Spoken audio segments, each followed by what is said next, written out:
Salve pessoal do De Olho no Jogo, estamos de volta e para falar sobre as mudanças no futebol do Coritiba. A revolução promovida, né? Mudança de diretor, mudança de técnico, para uma mudança de rumo. Caíram Eduardo Roca e Rodrigo Pastana e chegaram Jorginho e Paulo Pelaipe para comandar o futebol do Coritiba na Série A. Eu estou com os meus companheiros aqui, com o Daniel Piva, com o André Ribas. Você que está acompanhando aqui esse vídeo, por favor, se inscreva no canal, já deixe o seu like, o seu comentário, porque o assunto é Coritiba, o assunto é quente. A gente está gravando esse vídeo, né, logo depois da vitória do Coritiba contra o Bragantino, então a gente já vai unir os assuntos, né? O que recebe o Jorginho de Barroca e de Mozart, né, com um jogo, e qual será a função do Paulo Pelaipe, né? Isso que a gente vai discutir a partir de agora. Coritiba foi bem nas mudanças, André Ribas? Boa noite. Boa noite, Guilherme. Boa noite, Daniel. É um vídeo importante, né? Falar dessa situação do Coritiba em relação às mudanças, de quem chega, como que fica essa situação no Coxa. Olha, eu acho que é uma situação bem complicada, assim, de você fazer uma análise. Olha, o Coritiba acertou em cheio com as mudanças. Acho que tem todo um contexto por trás, e que começa não só em janeiro, né? Mas lá quando o Coritiba decidiu optar por Eduardo Barroca no comando técnico, lá em dezembro. O Coritiba, quando fez essa escolha, fez pensando em mudar seu estilo de jogo, sua filosofia de jogo. Em diversas entrevistas, o presidente Samir Namura, até aqui no canal, reforçou isso, né? Essa convicção de acreditar nesse estilo de jogo, que até o Barroca tinha total tranquilidade para colocar em prática. Aí você tem o Campeonato Brasileiro, todo o problema do coronavírus, a pausa, e o Barroca tem um começo de brasileiro com adversários fortes, né? Eu acho que isso é importante colocar. Sempre lembrando, não vinha apresentando um bom rendimento, e eu falo disso até do estadual, a gente fez um vídeo, né, falando Barroca estagnou, falando um pouquinho da parte ofensiva, então não é algo de agora. E daí optaram por essa mudança, e não uma simples mudança, né? Uma ruptura de projeto. Largam de acreditar em um jogo mais propositivo, de ter a posse de bola, e voltam a acreditar em outro estilo de jogo com o Jorginho. Acho importante a gente colocar esses pontos aqui para estar debatendo se foi ou não a coisa certa a ser feita pelo Coritiba. Não é uma resposta simples, Não. né? Ela depende aí de uma série de fatores mesmo. Mas, Piva, quando o Coritiba troca Barroca por Jorginho, onde que o clube quer chegar? É uma boa pergunta. O recado que fica para mim, Guilherme, é que Coritiba perdeu 8 meses. O Coritiba simplesmente não é uma questão quem é melhor, Barroca ou Jorginho. Não é uma questão o Jorginho não é um bom treinador, mas é que são pensamentos muito diferentes. O Jorginho tem até uma questão, uma polêmica, né? O Coritiba na época da não renovação chegou a apontar que teve uma diferença salarial considerável, mas também bateu muito na tecla do jeito de jogar. Sim. Que queria ter o Rodrigo Pastana ao lado do presidente Samir Namur na apresentação do Eduardo Barroca em janeiro, usou o seguinte termo: o Jorge Jesus e o Jorge Sampaoli aumentaram a régua do futebol brasileiro. Se a gente for jogar uma Série A só se defendendo, a gente vai ter problema. Então, ou seja, o entendimento do Pastana era que não era só dinheiro, era até o jeito que o treinador que enxergava ali o que o Coritiba pretendia nessa primeira divisão. E aí, quando você manda embora o Barroca e contrata o profissional que você há 8 meses avaliava que não tinha essa característica, é algo que não faz o menor sentido. Nisso o Coritiba se perde totalmente. Indo por partes, Guilherme, primeiro, a demissão do Barroca é injusta? Não. Você pode questionar se era o momento, se era correto, mas o time do Barroca não demonstrava muito poder de reação. De evolução. Isso, mesmo com vários atenuantes. Por exemplo, o Matheus Salles não estava à disposição do treinador nessa retomada. O Rafinha se machucou, o Neilton ele contou apenas por uma partida, que foi a última, mas injusto não é. E aí gente tem até um exemplo de agora do Bayern de Munique, que trocou de treinador dessa mesma temporada, em que ele termina como grande campeão, com a tríplice coroa. Só que a grande diferença, o Bayern não rompeu uma ideia. O Bayern não foi aquela coisa... quando a gente fala projeto de longo prazo, que é algo que a gente bate muito na tecla no Coritiba é o eterno plano emergência, não é simplesmente, não pode mandar embora o treinador, não pode mandar embora o diretor. A troca de pessoas é algo natural nesse processo. Sim. Só que o problema é que o Coritiba rompe tudo. O Coritiba volta para uma estaca que ele poderia já estar muito melhor se tivesse apostado na manutenção do Jorginho em janeiro. E aí, repito, não é questão, quem é melhor, quem é pior, mas você tem que saber, você tem que ter um mínimo de norte, senão vai passar daqui 2, 3 meses, vai estar discutindo, sei lá, se qualquer nome aí, vamos pegar um Dorival Júnior da vida, se é um bom substituto para o Jorginho. É algo que não faz sentido. Você tem que ter um tipo de linha de raciocínio. E vira um ciclo vicioso, né, no Coritiba. Passa ano, todo ano é a mesma coisa. Vem um projeto, teoricamente não dá certo, se rompe inteiro com o diretor de futebol, técnico, e começa tudo de volta, sem saber muito certo o que está começando, o que se espera, qual que é o meio, qual que é o final desse projeto. Se dali eles vão para outros rumos, é tudo meio... É um ciclo vicioso, Guilherme. Eu disse já algumas vezes que o Coritiba ele vive um plano de emergência há quase 10 anos. Todo agosto a gente debate a mesma coisa. Coritiba vivendo uma emergência. O Coritiba precisa resolver o jogo do Bragantino. Agora o projeto agora é o jogo do Sport. E vai ser o projeto do 16º lugar. Sem uma ideia. O Daniel falou, né, que você pode ter um projeto esportivo e mesmo assim mudar as pessoas. O problema é que no Coritiba as pessoas são um projeto. O projeto do Coritiba era o Pastana. O projeto do Coritiba era o Barroca. Porque o presidente Samir Namur ele foi convencido que o Coritiba precisava trazer o Barroca. Nem era a ideia dele inicial. Ele estava, no entendimento dele, muito mais tendendo a renovar com o Jorginho, porque ficou convencido pelos resultados. É a declaração que ele dá lá no Barradão ainda, né, dizendo, o Jorginho tem resultados incríveis, e realmente os resultados são excepcionais. O problema é a forma. E aqui eu acho que é importante a gente dizer o seguinte, eu, por exemplo, não coloco gosto pessoal na análise, tá? Eu acho que é irrelevante o que eu gosto de ver jogar. Eu acho legal jogar assim ou não. O importante é se aquilo é bem feito ou não. E nem o trabalho do Jorginho foi bem feito em termos de jogo, e nem o trabalho do Barroca. E são dois trabalhos diferentes, né? Não tô debatendo estética, tô debatendo se um tá jogando bem ou não. E não jogou bem nem com um, nem com o outro. E agora, para mim, essa escolha do Jorginho, esse retorno do Jorginho, diz outra coisa sobre a instituição Coritiba, que é a influência política que o Coxa sofre. É impressionante. É um clube que vai de acordo com a maré política.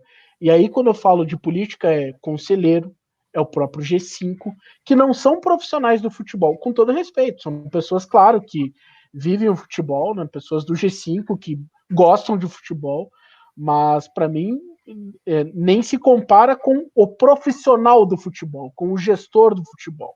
O Rodrigo Pastano, ele é provavelmente odiado por 11 a cada 10 coxas brancas. Obviamente eu fiz uma brincadeira na matemática, mas ele é odiado. Só que, independente das escolhas dele, ele errou muito, por exemplo, renovar com Vanderlei, Rafael Lima, mas ele era um profissional. Você tinha ali um cara que compreendia como é feito, como é formado um elenco de futebol e quais são os caminhos. E quando você aceita a influência política, você corre um risco gigantesco de mudar tudo no meio do caminho. E é o que o Coritiba está fazendo. Eu tenho muitas dúvidas sobre os resultados que o Coritiba vai alcançar. Mas vamos dar um passo à frente nessa discussão, porque a mudança ela já está consolidada. Daniel, o que você acha que o Jorginho vai fazer no time, na prática? O que ele recebe e o que ele vai fazer? O primeiro fator, Guilherme, que eu vejo do Jorginho recebendo como uma boa notícia É o meio de campo utilizado pelo Mozart em Bragança Paulista. Há algum tempo já apontava, até por carência do elenco, que esse time do Coritiba tinha uma possibilidade interessante de jogar com 3 jogadores ali considerados volantes juntos no meio de campo, porque essa terceira peça poucas vezes funcionava. Essa terceira peça que eu digo, o que teoricamente seria o mais ofensivo, aquele mais próximo do armador. Já passaram por ali, sei lá, falando de cabeça, Rui, Gabriel, Thiago Lopes, Giovanni Augusto, Ian Sassi, e sei lá, só a gente já citamos 5 nomes e ninguém conseguiu dar uma resposta positiva. E aí, até pela qualidade desses jogadores, eu vejo uma capacidade muito boa desses 3 jogadores que atuaram em Bragança Paulista, Matheus Bueno, Matheus Galdesani e o Matheus Salles, a trinca de Matheus, darem conta do recado. O Matheus Bueno é talvez a principal notícia positiva que o Jorginho tenha ganho. A diferença do Matheus Bueno para o Nathan Silva é grande.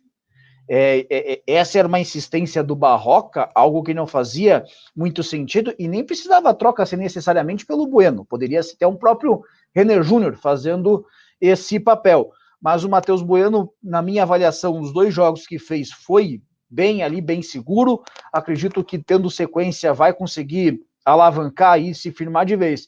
Então acho que a primeira boa notícia para o Jorginho parte disso, um meio de campo com jogadores que sabem marcar e que tem esse potencial de construir. O sistema defensivo do Coritiba, mesmo que tenha sido vazado em todas as partidas, mas você tem uma formação ali com Rodolfo, Sapino e William Matheus, que é muito clara, e aí tem 2 posições que você vai discutir. Wilson ou Muralha, a decisão momentânea é pelo Wilson, mas como está um entra e sai o tempo inteiro e mudou a comissão técnica, e o Muralha é homem de confiança do Jorginho, não vai surpreender se ter novas oportunidades para o Alex Muralha, e a lateral direita ali tem 3 jogadores brigando pela vaga. O meu gosto pessoal, o Jonathan seria o titular, mas o Natanael, tirando o jogo contra o Bahia, que teve muito problema defensivo, até então vinha fazendo uma campanha legal. O Patrick Vieira tem essa questão da bola parada, que mesmo que a porcentagem, a cada 10 faltas ele consegue pôr uma, mas essa uma estava dando resultado, era a arma do Coritiba.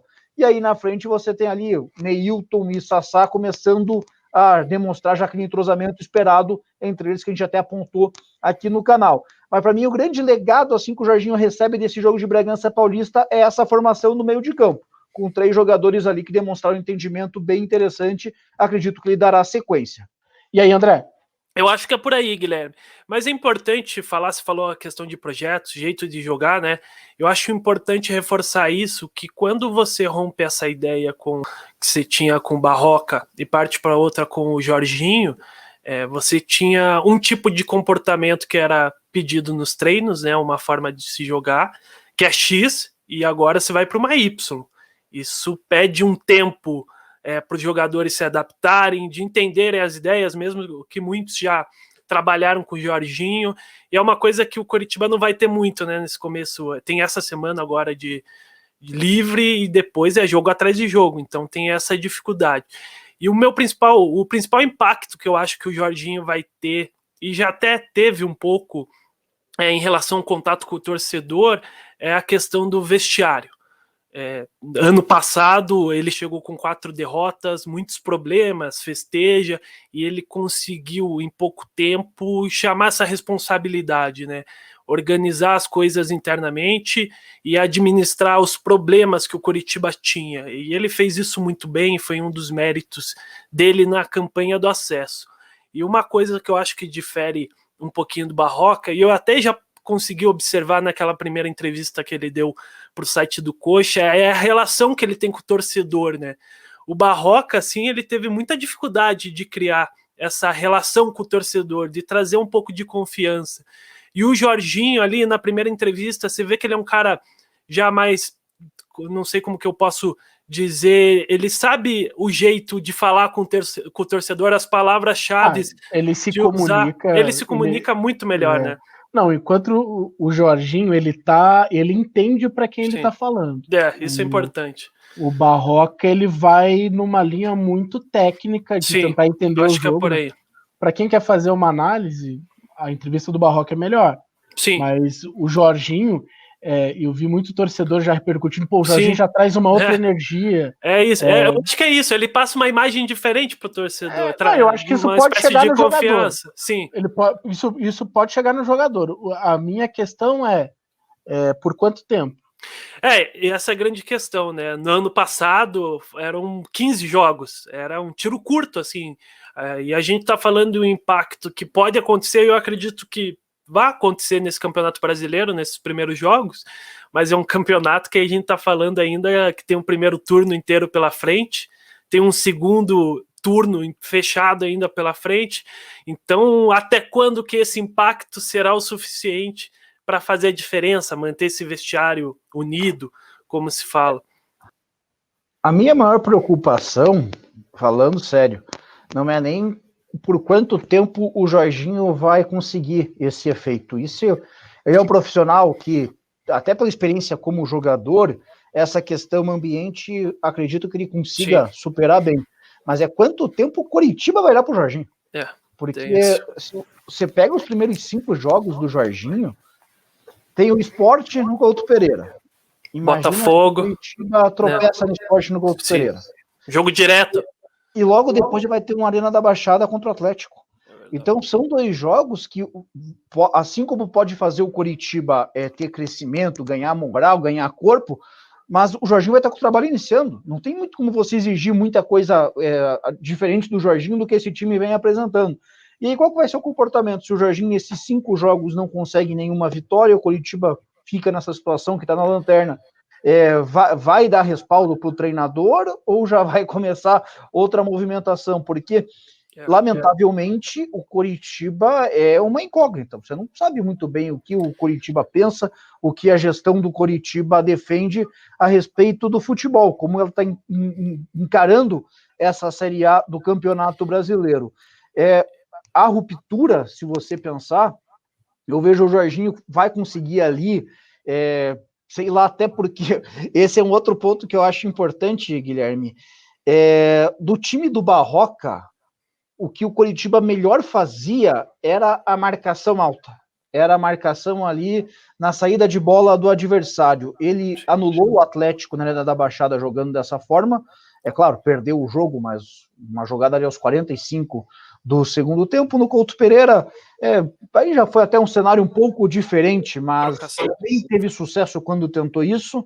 Contra o Internacional, os melhores momentos do Coritiba no início foi fazendo isso, até contra o Corinthians, antes da expulsão do Ian Sass. Então, o que o time tinha de melhor é algo que, teoricamente, não casa com a ideia do novo treinador. Já mudou contra o Bragantino, né? O Moser baixou muito, já foi diferente. Já foi. E apesar da vitória, eu não sei, o Guilherme até sei porque ele comentou o jogo aqui ao meu lado, mas foi o pior tempo do Coritiba nessa Série A. Domínio amplo do Bragantino. Mais dominado. Porque o segundo tempo contra o Corinthians, ele foi dominado, só que aí tinha aquele atenuante do jogador a menos. Do 11 contra 11, o Coritiba passou um perrengue danado contra o Bragantino. Não que tenha sido, o Bragantino criou várias chances de gol, não foi isso. Mas o Coritiba não conseguia ficar com a bola por... Não conseguia sair de trás, errou muitas saídas ali. Então é um ponto que preocupa bastante, porque o melhor da versão anterior é algo que não casa com a versão atual agora, podemos colocar assim. O Jorginho, ele sempre fugiu desse rótulo, né, nas entrevistas. Até nessa primeira declaração aí que o André citou, ele fala, não sou um técnico reativo, não me coloque esse rótulo. Mas eu também tomo cuidado para não colocar rótulos, porque eu acho que a análise tem que tomar esse cuidado. Mas no caso do Jorginho, é uma característica dos trabalhos, da maioria dos trabalhos. Talvez no Vasco, na Série B, pelo contexto, né? Então, ele fez diferente, mas ano passado ele tinha um contexto a favor dele nisso e não conseguiu fazer. Ano passado ele justificava uma marcação recuada da equipe muito pela presença do Rodrigão em campo, por uma questão física.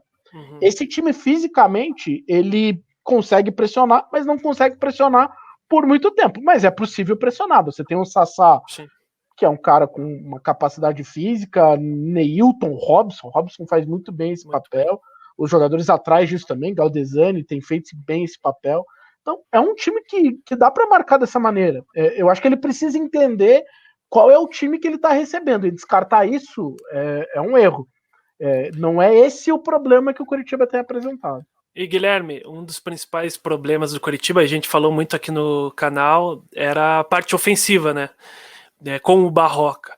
E engraçado falar isso que com o Jorginho ano passado, apesar de não ter conseguido uma sequência fantástica de vitórias, ter conseguido acesso, o Coritiba apresentava vários problemas para criar, né? De ser um time com repertório, de ter jogadas.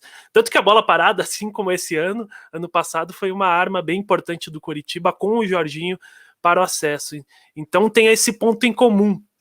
O Coritiba tem como seu principal problema o fator ofensivo, traz o Jorginho, que ano passado, apesar de conseguir o acesso e ter resultados bons, o desempenho já não foi tão satisfatório na minha visão. O Coritiba ganhou uma jogada na última semana, que é Neilton e William Matheus, né? A gente discutiu aqui o papel do Neilton e o fato de o Neilton sair da ponta, ir para o centro, abrir o corredor para o William Matheus. E o Neilton é um jogador que tem esse time, né? Do passe correto, da técnica. Essa é uma jogada que pode funcionar, principalmente contando com a boa fase do William Matheus. Agora, o que ele precisa criar, e é o grande problema do Coritiba até agora, é um funcionamento de meio de campo. E eu acho que passa por isso que o Daniel falou agora há pouco, com os 3 Matheus aí, funcionou bem. Não foi nesse bem. Jogo, talvez seja mais uma expectativa do que a prática de domingo. Exatamente. É mais você ver ali que é possível jogar daquela forma do que propriamente o que eles demonstraram. O segundo tempo, o Coritiba conseguiu controlar mais o jogo, só que também a gente não pode esquecer que estava com um jogador a mais. Então, não tem como eliminar uma coisa a outra. Mas a grande dor de cabeça, pensando em time titular, que eu vejo pro Jorginho, talvez no primeiro momento nem tanto, porque ele vai ter esse cara também como um jogador de confiança por conhecê-lo do ano passado. Mas a vaga que hoje, na minha visão, tem aberto é esse terceiro elemento do ataque, que seria o 11º jogador. Porque se na lateral direita e no gol a gente vê disputas abertas, aí eu acredito que, pelo menos no primeiro momento, o Jorginho vai dar sequência a esses 3 jogadores no meio de campo, o Matheus Bueno, o Galdesani e o Matheus Salles, perdão. E aí na frente tem o Neilton e o Sassá, que conseguiu ser recuperado nessa reta final aí do Barroca.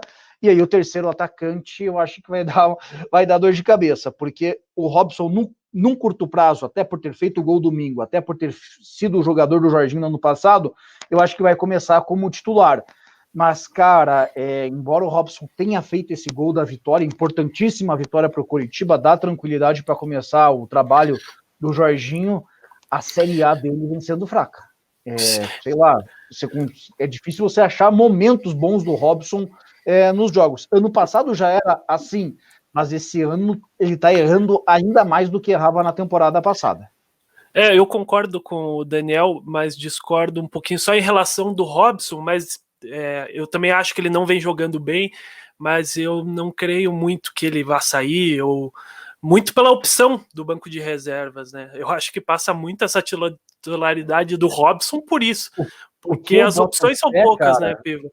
O que eu acho que vai acontecer é o Jorginho vai redesenhar esse time aí, é possível. E aí o Giovani, eu acho que tem uma probabilidade de pegar. Como ele vai armar, aí vai precisar de um tempo. Mas eu tenho essa impressão aí que caminho, vai ganhar uma forma física, um ritmo ideal, que vai ser o candidato mais sério para pegar essa vaga do Robson, porque sem desprezar alguém, se o Robson for concorrer com o Elisol, com o Thiago Lopes, com o Gabriel, aí a vaga é dele, porque ele, mesmo que errando muito, ele tem personalidade, ele não se abate com os erros e tem esse poder de decisão. A hora que ele acerta, ele faz o gol, até por estar próximo ali à grande área. Mas eu sei não, tenho essa impressão aí que o Jorginho vai repaginar um pouco esse time e o Giovani, quando tiver em forma, pode beliscar essa vaga. Agora, se ele pensa isso, não sei, não tive contato algum com o Jorginho desde esse retorno dele para o Coritiba. O legal do Giovani, o curioso, né? O Giovani no jogo do Barradão, ele é substituído no primeiro tempo. Vocês lembram? O Coritiba empata ali, tá um 0-0, jogo muito nervoso, e o Giovani tava pilhadaço. O Giovani é um jogador pilhado, né? Compete muito, né? Tem esse aspecto. Ele é substituído, mas depois os dois se acertaram, até pelo acesso que foi consolidado naquela rodada. Eu vejo que o Jorginho vai escalar o Robson durante algum tempo por duas coisas: por acreditar no poder de decisão dele e pelo trabalho sem bola. De pressionar. Ele pressiona. O Robson. Ele é um leão, cara. Ele tem uma capacidade de pressionar, assim, porque muitos atacantes dão uma roubada, né, nesse momento, assim. O Robson não. O Robson é um cara que realmente faz diferença. Ele realmente interfere no posicionamento do adversário, na tomada de decisão do cara. E Guilherme, falando um pouquinho mais também do departamento de futebol, né, da mudança para o Pastana, é interessante ver que o Coritiba tira o Pastana, que era quem comandava tudo, né? O projeto do Coritiba de futebol, que vocês muito bem falaram, para trazer um Paulo Pelaipe, que na sua última passagem pelo Flamengo, ele tinha um papel mais de gestor, né? De ambiente, do que ser o cara da canetada, de contratar jogador. E o que se vê, que a expectativa de muitos, principalmente da torcida, é que ele fosse esse cara para trazer 3, 4 nomes, e até eu acho que foge um pouco da realidade do Coritiba, né? Foge bastante. Então, queria ver o que vocês acham dessa mudança, principalmente da saída do Pastana e de trazer aí o Paulo Pelaipe para assumir essa direção do futebol. É uma mudança. Desculpa, Piva, mas eu considero uma mudança coerente para aquilo que o Coritiba está buscando nesse momento. Se o Coritiba contrata o Jorginho e tudo que o Jorginho carrega, contratar o Pelaipe é uma consequência natural. Porque o Coritiba não busca alguém que estruture o departamento de futebol. Dificilmente, pela característica do profissional, o Pelaipe vai deixar um legado, né? Um setor de observação, uma transição entre categorias de base, algo que funcione mais integrado. Não é essa a característica. Até porque o Coritiba largou o projeto futebol. O Coritiba está pensando no esporte. O projeto do Coritiba é esporte. E o Pelaipe, nesse sentido, ele pode funcionar. Ele é um cara muito bom de relacionamento, de percepção de vestiário, né? De entender, de até limpar o vestiário, tá? Expressão entre aspas aí, de saber dos relacionamentos, do que está funcionando, do que não está funcionando. Eu acho, por mais maluca que possa parecer essa minha afirmação, mas se o Coritiba escolheu o Jorginho, e se o Coritiba entende que ele precisa de um plano de emergência, a escolha do Pelaipe ela é coerente, mas não vai deixar nenhum legado. O único legado possível é a permanência na primeira divisão. É algo até semelhante ao que o próprio Pelaipe encarou no Coritiba no ano que ele passou por aqui em 2018. Ele chegou nessa mesma época, final de agosto. Naquela ocasião, a janela de transferência, como evidentemente esse ano tem essa questão do coronavírus que paralisou tudo, naquela época era um ano normal, assim, na temporada do futebol brasileiro. Então a janela de transferência estava próximo do encerramento. O Pelaipe conseguiu trazer um jogador, o Escobar, e ele alega que já era uma negociação encaminhada, que nem foi uma opção naturalmente dele, ele apenas deu sequência ao que já estava iniciado, e aí tomou a decisão da contratação do Argel, ou seja, ele influenciou pouco em decisões. E antes mesmo do término daquela Série B, quando meio que encaminhou que o Coritiba já não ia conseguir o acesso, o Coritiba já toma a decisão que não ia renovar com o Paulo Pelaipe, porque já estava com essa ideia envolvendo o Rodrigo Pastana. O Pelaipe vai casar bem com essa ideia do Jorginho, essa ideia de puxar ali o grupo para um lado só, vamos todo mundo remar para o mesmo barco. O Pelaipe também tem essa experiência no futebol em entrevista, sabe puxar o torcedor para si. E escancara uma questão que a gente falou no início, a crise política no Coritiba, porque a saída do Rodrigo Pastana passa muito por esse racha político, um racha até mesmo dentro do G5, e aí ficou até minha expectativa qual que vai ser o comportamento do clube, porque desde que teve a paralisação por conta do coronavírus, o Rodrigo Pastana teve condição de fazer 2 contratações, o Jonathan e o Neilton. E aí você vê muitas pessoas no Coritiba apontando que tinha necessidade de buscar mais. Será que era uma opção do Pastana? Será que tinha uma recomendação financeira? Não temos bolso, segura. Vamos ver como que vai ser essa questão do Pelaipe. O apoio de membros do G5, evidentemente ele tem, senão nem teria sido contratado. Mas é algo aí que vai chamar a atenção. Se o Pelaipe vai ter condição, vai ter o sinal verde para fazer contratações e, é claro, o nível de contratações. São jogadores que nem um Neilton, que você, quando chega, você tem essa perspectiva, vai ser titular, vai poder resolver, ou se contratações mais do tipo ali, sei lá, o Caetano no início do ano, um pedido do treinador, pode ser que dê certo. Então vamos aguardar aí qual vai ser a posição do clube nas condições que serão dadas ao novo diretor de futebol. Mas essa ideia ali de trabalho dele e do Jorginho é algo que casa bem melhor, por exemplo, do que era Pastana com o Jorginho. Aí são linhas de raciocínio até diferentes. E o Pelaipe vai conseguir caminhar melhor no G5, né? Que era algo que o Pastana já não tinha muita entrada, a não ser o presidente Samir Namur. Você que está acompanhando esse vídeo, chegou até o final, você concorda com a gente? Tenho certeza que muita gente discorda, que é a favor da mudança, que o Coritiba optou pelo caminho correto. Então, deixe a sua opinião, deixe, por favor, o seu comentário nesse vídeo. É importante para a gente ampliar o debate, deixe o seu like também, e a gente agradece também quem está se inscrevendo, né? Quem está conhecendo agora, a gente sempre traz debates em relação não só ao futebol paranaense, mas a indústria de uma maneira geral, e é claro, futebol paranaense também é pauta e uma das nossas prioridades. Valeu e até a próxima!